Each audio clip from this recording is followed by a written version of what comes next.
Desperate, the KGB turned to their own long-distance telepathic master, Karl Nikolaev. In experiments such as this, Nikolaev, stationed in Moscow, was able to receive telepathic messages from his partner, Yuri Kamensky, located some 1,500 miles away. Kamensky concentrated on the objects.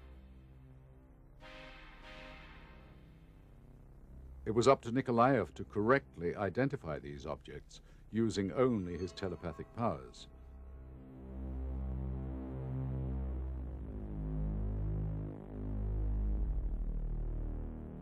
As Kamensky projected the mental images over the vast Russian expanse, Nikolaev correctly identified each and every object. The Russians now had a psychic communication system to counter the American threat.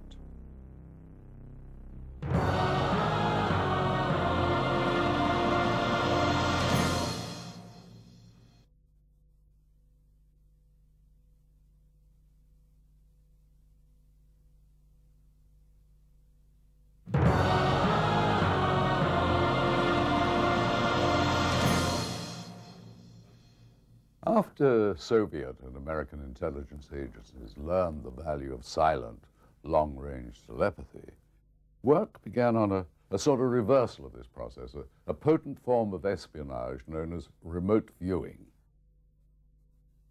Remote viewing is the alleged ability to perceive places that are remote and out of the reach of senses. This is how the Soviets described it. Housed deep in the Department of Bioinformation of the Popov Institute, Soviet scientists continued their cutting-edge research into psychic phenomena. The KGB began a search across the entire Soviet Union, scouring universities and military recruits for the best, brightest, and most powerful psychics known to man. The best of these psychics were channeled into a research group under the direction of the Soviet military, Special Department Number 8, a top-secret group dedicated to military applications of psychic power. During tests of their abilities, the Soviet High Command was astonished to learn that they could see into sensitive government facilities and anticipate troop movements from behind laboratory walls.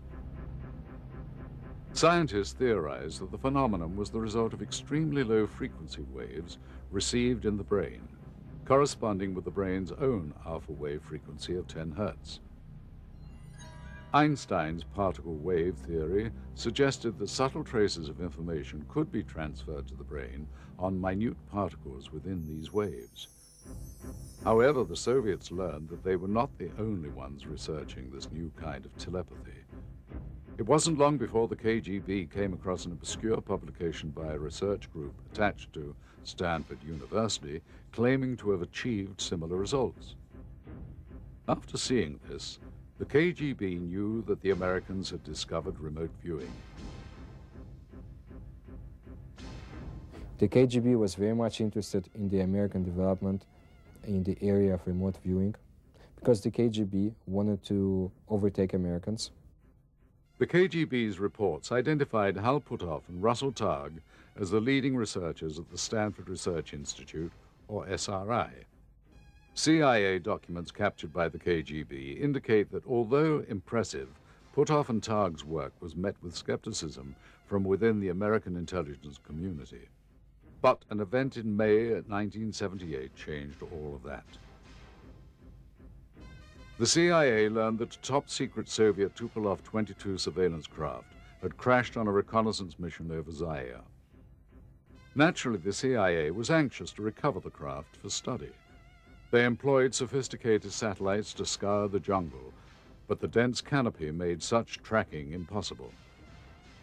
Desperate to beat the Soviets to the crash site, they called in SRI's remote viewers. Sitting in a darkened room in California, Puthoff's psychic went to work. He was given only a description of the aircraft and the fact that it was lost over Africa. Slipping into a trance,